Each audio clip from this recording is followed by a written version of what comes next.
Deus, em sua soberana misericórdia, propiciou a mim e a você que nesta hora me assiste um momento especial para a meditação em sua palavra. E o que vamos tratar agora, dentro destes minutos que se seguirão, é um dos assuntos mais sérios que nós encontramos em toda a história da Bíblia Sagrada. Trata-se do aparecimento dos filhos de Deus e dos filhos do diabo. Sem dúvida, precisaremos da intervenção divina através de um ministério profético que traria a nós a luz eterna da mente de Deus e poderia então ampliar e nos mostrar as realidades que estão escondidas através dos tipos, dos símbolos, das parábolas e das metáforas que estão contidas na Bíblia Sagrada. Eu vou tomar o capítulo 3 do livro de Gênesis, do verso 1, que diz: Ora, a serpente era mais astuta que todas as alimarias do campo que o Senhor Deus tinha feito. E esta disse à mulher: É assim que Deus disse: Não comereis de toda a árvore do jardim? Meu irmão, meu amigo que está neste momento acompanhando este estudo bíblico, eu quero começar com você de uma maneira consciente, dizendo a você todas as características deste animal aqui na Bíblia cognominado de a serpente. Em primeiro lugar, eu quero tomar as palavras do Dr. Scofield, tradutor da Bíblia Scofield, que diz que a serpente nós não poderemos imaginá-la como o réptil rastejante que nós temos hoje e que comumente conhecemos como cobra. Não era assim.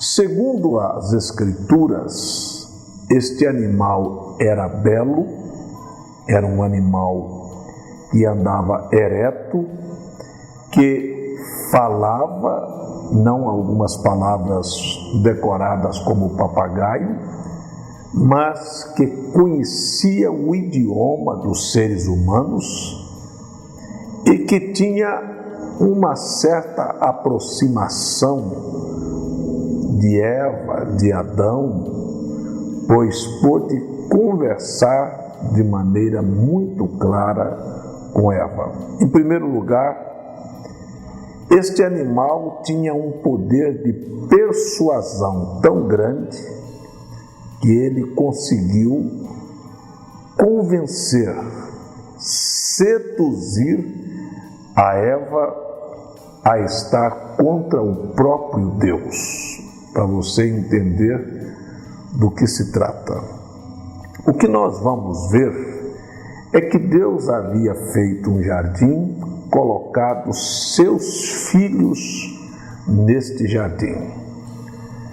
Mas também existia, amigo, um animal que estava entre o homem e o chimpanzé, muito mais próximo do homem. Suas características eram tão parecidas à do ser humano que Satanás, conforme as Escrituras, Ezequiel capítulo 28, verso 3, que conhecia todas as estruturas da vida do ser humano, sabia que aquele animal tinha condições de haver e fazer um cruzamento com a raça humana.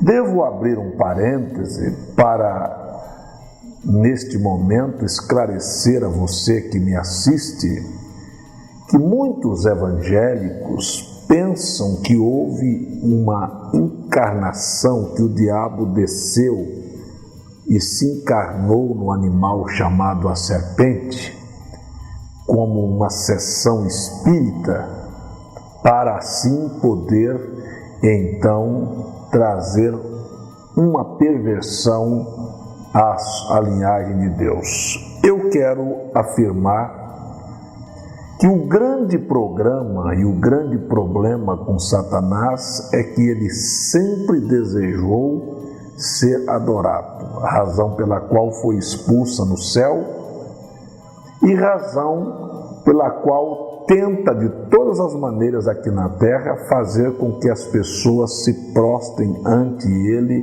numa forma de adoração. Este animal, cognominado a serpente, o único entre todas as alimarias do campo que poderia trazer um cruzamento com o ser humano, se aproxima de Eva.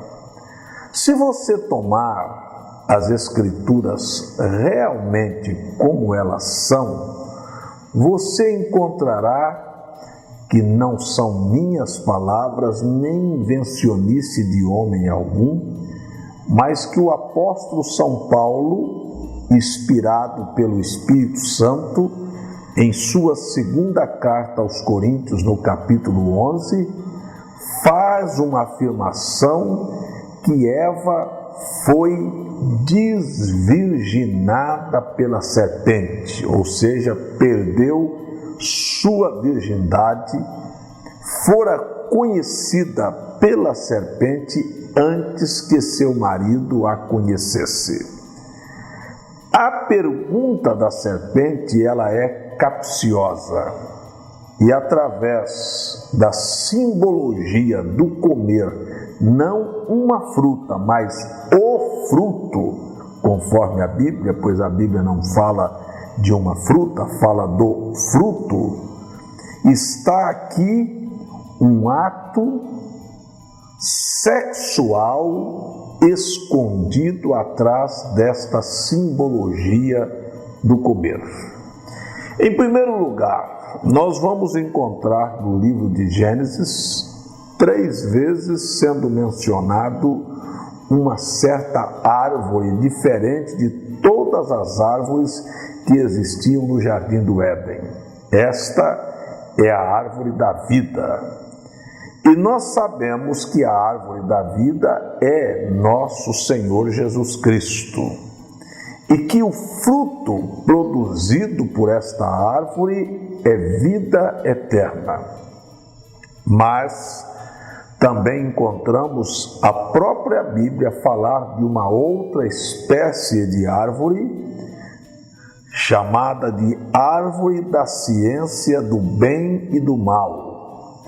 Esta árvore também estava no Éden. Se a árvore da vida é uma pessoa, é Jesus Cristo, não seria porventura a árvore da ciência do bem e do mal também uma pessoa?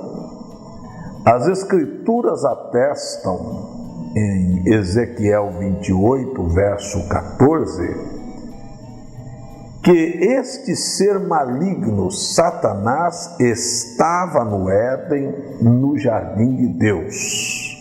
Então vamos encontrar que ali havia duas árvores que eram diferentes de todas as demais árvores existentes no jardim. Esta árvore da ciência do bem e do mal é a causadora de todo este conjunto de coisas que nós iremos estudar daqui para diante.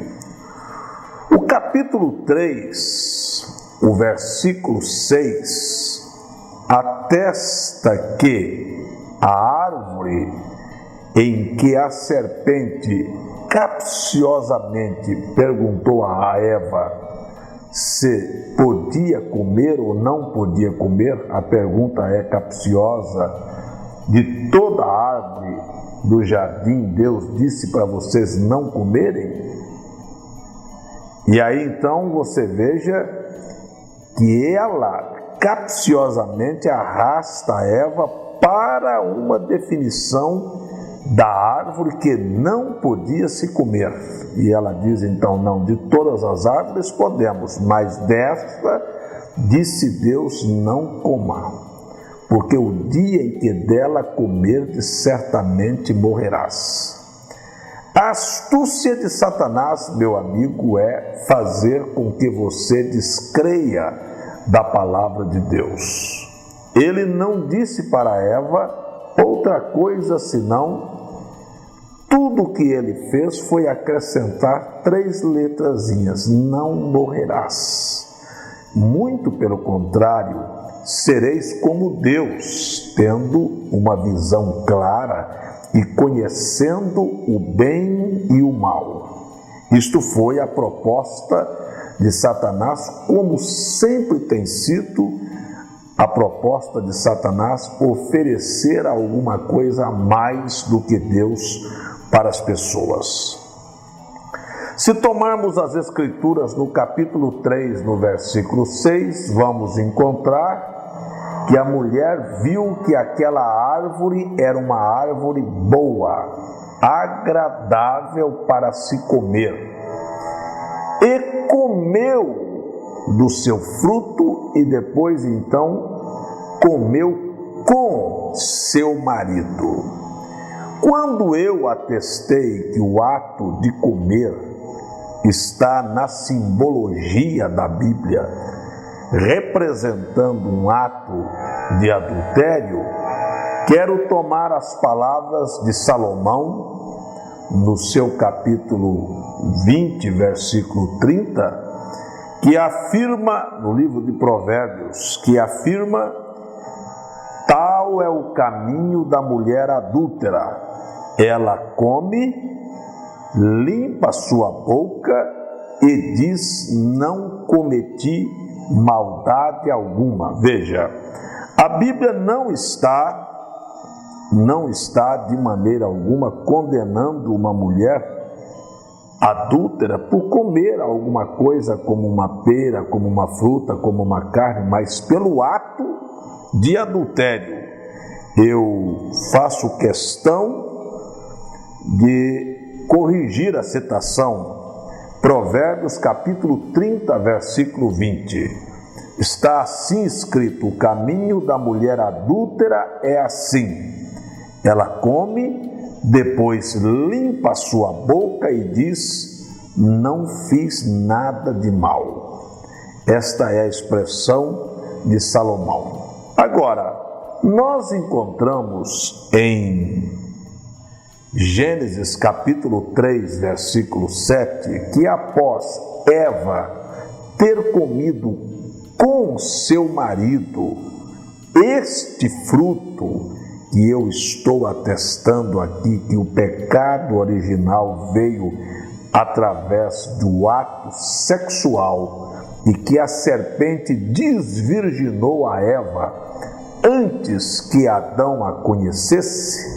É assim que disse Paulo na carta aos Coríntios, segunda carta, capítulo 11, a partir do verso 1, ele diz: oxalá me suportasseis um pouco na minha loucura, suportai-me, porém, ainda, porque estou zeloso de vós com o zelo de Deus, para vos apresentar como uma virgem pura, a saber, um marido a Cristo. Lembra-te que Cristo é chamado nas Escrituras de segundo Adão. E disse Paulo: mas temo que assim como a serpente enganou e seduziu a Eva, de alguma maneira sejam corrompidos os vossos sentidos. Aqui está. Primeiro Paulo fala sobre virgindade, depois disse que a serpente enganou e seduziu Eva. Por que quando Paulo falou sobre uma virgem pura, não citou Maria, que foi virgem em toda a sua vida. Citou Eva, porque está mostrando Paulo que a serpente, este animal, a havia enganado e seduzido, e você que está me assistindo sabe o que acontece com uma mulher quando ela é enganada e seduzida por um homem. Após este ato de sedução, no capítulo 3, verso 7 de Gênesis, você vê que Adão e Eva entendem que estavam nus. E aí então vem um outro detalhe que é muito importante nesta hora. Adão e Eva, se houvessem comido uma fruta ou um fruto, se o pecado tivesse sido pela boca, eles por certo fariam um avental ou alguma coisa para cobrir sua boca. Mas quando eles pecaram, foi sexo, então fizeram uma folha, tomaram folhas de figueira para cobrir a sua nudez. Esta é a realidade das Escrituras. Nós vamos encontrar que no capítulo 3, versículo 14, Deus dá uma sentença para o homem, para a mulher e para a serpente. A sentença foi para a mulher que ela teria multiplicado a sua concepção, que ela daria à luz filhos, porque o próprio Deus sabia que dentro do ventre da mulher, de Eva, que havia estado com a serpente e havia estado com Adão, haviam duas sementes distintas. Estas sementes são as sementes que Jesus atesta em São Mateus, capítulo 13, a partir do verso 28 ao 37, que é chamada na Bíblia de semente do joio e semente do trigo. Jesus explica a parábola em São Mateus capítulo 13, dizendo que quem plantou a semente do trigo foi o Filho do Homem, mas quem plantou a semente do joio foi o diabo. Pergunto: nós conhecemos como foi que Deus colocou sua semente na terra, através de Adão.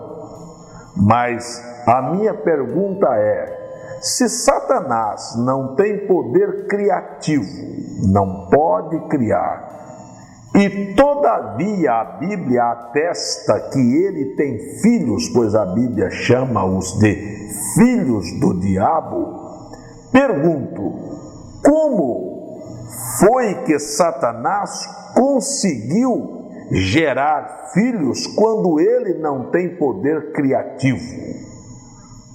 Qualquer pessoa de bom senso saberá que ele teria que usar a instrumentalidade de um outro ser criado por Deus, usar uma lei de Deus, que era a lei da concepção, para então, através deste meio, poder trazer seus filhos à terra. Há uma explicação um tanto grosseira, sem lógica, que atesta que os filhos do diabo são quando as pessoas desobedecem a Deus. Ora, isto não faz uma pessoa ser filho de Satanás. Meu filho pode me desobedecer, pode viver uma vida imoral, imunda, todavia correrá em suas veias meu sangue e ele será meu filho. Eu posso deserdá-lo, mas nunca poderei negar a paternidade, porque o DNA mostrará que ele é meu filho. Então, não é através de um ato de desobediência que um homem se transforma em filho do diabo. Jesus atesta em São Mateus capítulo 15, verso 13, que há uma certa planta que não foi o Pai Celestial que plantou. Então, depende-se agora da iluminação da mente eterna de Deus para nos esclarecer como apareceu estas sementes na terra. No versículo 15 nós encontramos, eu quero voltar no versículo 14 do capítulo 3 de Gênesis, porque ali está a mulher que deveria dar à luz com uma multiplicação na concepção, está a mulher que deveria dar à luz filhos com dores, e está a mulher que deveria ser subserviente a seu marido dali por diante. O homem seria seu dominador. Este é o verso 14. O verso 15 de Gênesis capítulo 3, nós vamos encontrar Deus que conhece os princípios da vida, porque Ele é o Criador, vendo no ventre de Eva duas sementes. Ele diz: porém inimizade, dizendo a serpente, entre ti e a mulher. Depois, porém inimizade entre a sua semente e a tua semente. Aqui está sua semente, a semente da serpente, e a tua semente, a semente da mulher. Nós temos então aqui duas sementes mostradas por Deus em Gênesis capítulo 3, versículo 15. O aparecimento destas duas sementes encontra-se no capítulo 4, no verso 1 do livro de Gênesis. Ali está escrito: e conheceu Adão a Eva, sua mulher, e ela concebeu e deu à luz a um filho, e chamou seu nome de Caim. E disse: alcancei do Senhor um varão. E teve mais seu irmão Abel. Veja, nós temos aqui o aparecimento de dois filhos. Se você tomar o verso 25 do capítulo 3, você terá: e tornou Adão a conhecer a Eva, sua mulher, e ela concebeu e deu à luz um filho, e chamou o seu nome Sete. E disse Eva: o Senhor me deu outra semente no lugar de Abel, porquanto Caim o matara. Mas eu quero então voltar aqui com você, que no capítulo 4 nós vamos ver que Caim e Abel eram gêmeos, pois encontramos dois conhecimentos e o aparecimento de três filhos. Dois eram gêmeos. Agora, gêmeos, porém, a paternidade era de pais diferentes. Caim e Abel vieram do mesmo útero. Esta é a razão pela qual devo lhes afirmar que a Bíblia não brinca com palavras. Quando nós temos no capítulo 3 do livro de Gênesis, no versículo 20, a Bíblia atestando Adão, aquele que nomeou todos os animais e também deu nome à sua mulher, disse: e chamou Adão o nome de sua mulher Eva, porquanto era a mãe de todos os viventes. A Bíblia nunca disse que Adão era o pai de todos os viventes, porque o próprio Adão sabia, e o próprio Deus também sabia, que as sementes que estavam plantadas no ventre de Eva, uma era de Adão e a outra era deste animal cognominado a serpente. Nós vamos recorrer aos registros sagrados e vamos entender que Adão é chamado na Bíblia de um filho de Deus. E, no entanto, quando a Bíblia quer referir-se a Caim, refere-se a ele dizendo que Caim era filho do maligno. A Bíblia não pode chamar Adão de filho de Deus e ao mesmo tempo chamá-lo de maligno. Não. O pai de Caim, na verdade, é a serpente, fisicamente falando, que era um animal ereto, bonito, corpulento, porque você vai ver que desta linhagem é de onde aparece, no capítulo 5 e no capítulo 6, a existência de homens gigantes na terra. Não descenderam dos filhos de Deus. Aliás, se você tomar as Escrituras, você verá que entre o capítulo 3 e o capítulo 6 do livro de Gênesis, você terá sempre duas linhagens distintas. Uma catalogada como filho dos homens, ou filhos dos homens, e a outra como filhos de Deus. Filhos de Deus são aqueles que descenderam de Adão e posteriormente de Sete. E filhos dos homens são aqueles que descenderam de Caim e espiritualmente de Satanás, que conseguiu, através da instrumentalidade da serpente, trazer uma unção e filhos sobre a terra debaixo desta unção, para serem opositores a Deus e para então instaurar o seu reino e poder receber a adoração, porque este é sempre o seu desejo. No capítulo 4, eu ainda quero voltar no verso 1, porque sempre quando citamos esta escritura, alguém questiona e diz: mas a Bíblia está afirmando que Eva concebeu e alcançou um varão com auxílio do Senhor. Muito bem, amigo, você sabe que quem criou a lei da concepção de um esperma sair e se encontrar com um óvulo dentro de um ventre de uma mulher foi Deus. Então, a lei era de Deus.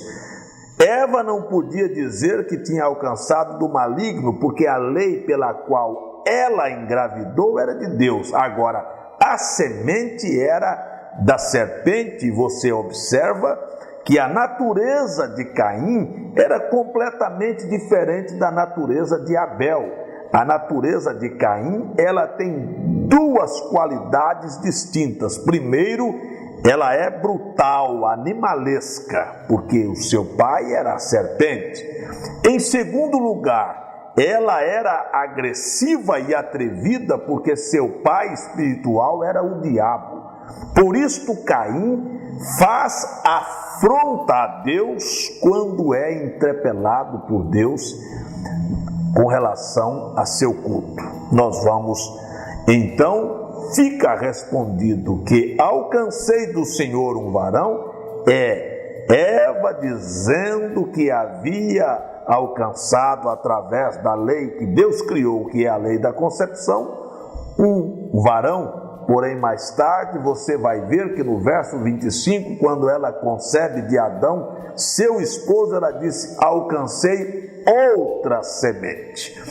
Quando isto aconteceu, Deus veio e mudou. Vamos observar as mudanças, dando a Eva dores na concepção, na hora de dar à luz, dando uma multiplicação de dores e dando a submissão a seu marido. Dando a Adão, que apenas era o administrador da terra, agora ter que encarar um trabalho exaustivo e comer do suor do seu rosto.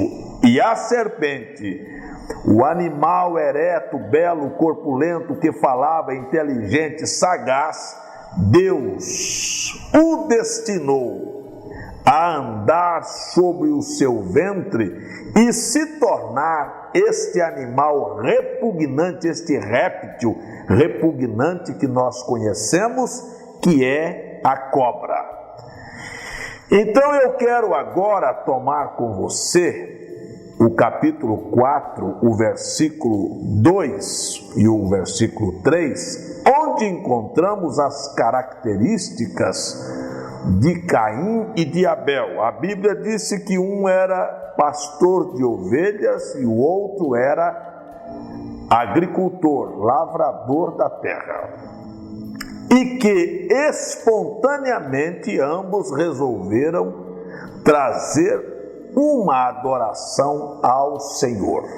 Eu quero que você note agora que quando eles vêm para fazer os seus altares, Caim e Abel, trouxeram então uma oferta a Deus. Agora você observe, aparentemente, ao olhar as Escrituras com revelação, você entenderá que Abel, pela fé, ele havia sido instruído por Deus com relação à expiação e à aceitação de seu culto, o que você não percebe em Caim. Muito pelo contrário, Caim trouxe uma oferta que não era inspirada, que não era instruída, e muito pelo contrário, rejeitou a instrução divina quando Deus disse para ele que se ele mudasse a forma de adoração, ele poderia também ter seu culto aceito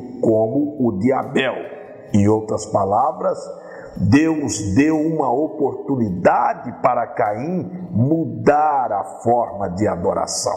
Isto não aconteceu. Caim mostrou as suas origens e mostrou de que semente ele era, que jamais ele poderia se enquadrar dentro do plano de redenção que Deus havia de propiciar ao homem. Ali estava uma figura expressada de Satanás, satisfeito com a queda, que não queria a redenção, que não queria o perdão para o ser humano, que queria sim que o homem continuasse afastado de Deus. Mas Deus instruiu a Abel a ter um culto que viesse a harmonizar com o plano salvífico que ele havia de produzir através do cordeiro que seria morto, que derramaria seu sangue e pagaria a dívida, como expressou o apóstolo São Pedro,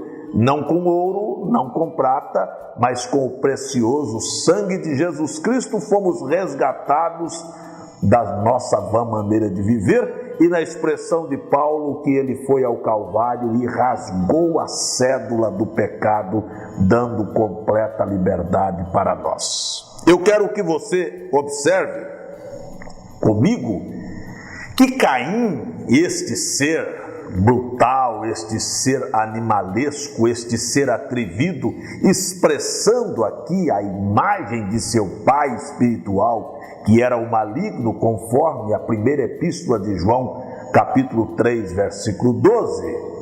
Eu quero que você note que ele não queria de maneira alguma mudar sua forma de adoração, porque ele não estava interessado na expiação. Eu quero que você note também que Caim pôde, de alguma maneira, mostrar através de alguns pontos sua intenção de fazer afronta a Deus. Primeiro, ele não quis e não aceitou mudar sua forma de adoração.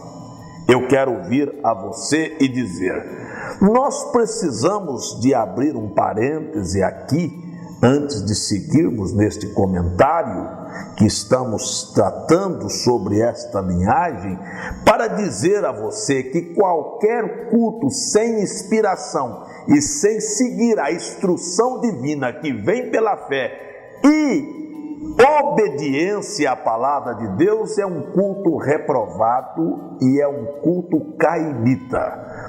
E eu quero dizer a você que está me assistindo que suas ações mostrarão de que semente você é, de que material você é feito, de que lado você está. Então eu quero vir a você e mostrar que um filho de Deus, ele não está aqui para fazer sua vontade, mas para cumprir o propósito de Deus. E se somos chamados e instruídos pela Bíblia sobre uma maneira de viver e de adorar a Deus, nós precisamos enquadrar nosso culto com a maneira divina e não esperar que Deus venha se submeter à nossa maneira.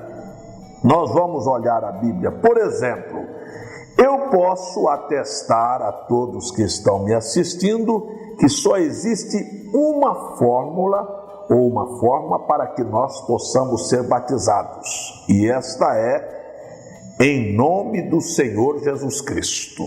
Atos capítulo 2, verso 38, Atos capítulo 8, verso 16, Atos capítulo 10, verso 47 e 48, Atos capítulo 19, versículo 5, Atos capítulo 22, verso 16, Romanos capítulo 6, 1 Coríntios capítulo 1. Todas estas escrituras que eu citei mostram que o único batismo efetuado pela igreja primitiva foi em nome do Senhor Jesus. Este é o altar. Arrependei-vos, cada um de vós seja batizado em nome do Senhor Jesus para perdão dos seus pecados. Aqui está o plano da expiação: arrependimento procedido de batismo e então uma evidência de que Deus te aceitou, ele te sela com o Espírito Santo. Mas o culto cainita, ele não procede desta maneira. Ele vem e aceita uma mudança imposta pelos anos através da Igreja Católica de Roma, que trouxe uma mudança nos batismos para poder harmonizar e dar força à doutrina da Trindade.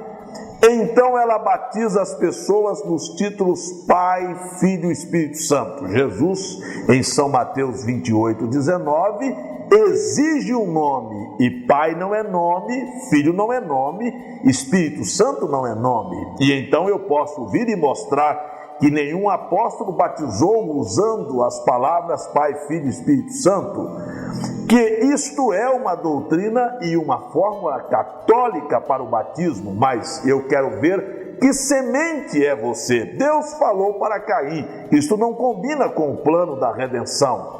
Caim não aceitou, Caim preferiu ficar e fazer as coisas da sua maneira. Deus vem a você e te chama para o arrependimento e para ser batizado conforme a Bíblia, e não ficar com a tradição de uma igreja apóstata. Mas qual é a reação daqueles que, ao ouvirem esta explicação, param e tomam? Amigo, então nós olhamos que Caim quis fazer as coisas conforme sua vontade, que Caim esteve zangado com Deus quando Deus lhe oferece uma oportunidade para mudar o seu culto, como nós estamos vendo que ao falarmos de maneira clara, você verá que cada ação produz uma reação. A semente dos filhos de Deus ouvirão a voz de Deus, mas aqueles que não procederam de Deus e estão aqui fazendo e cumprindo o seu papel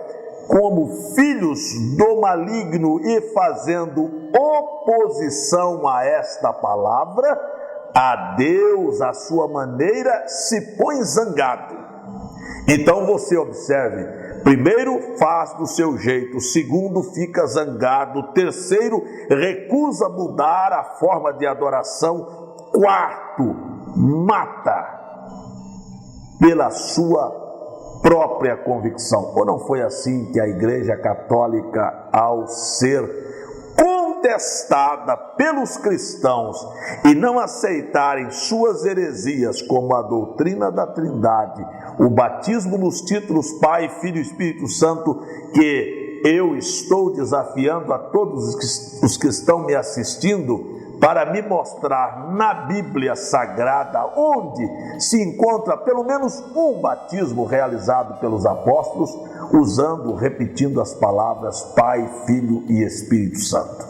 Ou me mostrem pela história até a morte do último apóstolo, onde se encontra tal relato batismal. Então, por não quererem mudar e por ficarem zangados, eles mataram 68 milhões, porque este é o instinto de uma semente de Caim. Amigo telespectador, e nós então chegamos a um ponto triste que as pessoas querem mentir para Deus e dizerem que estão servindo a Deus e adorando a Deus e vivendo da maneira como elas querem viver. Eu quero voltar agora com você.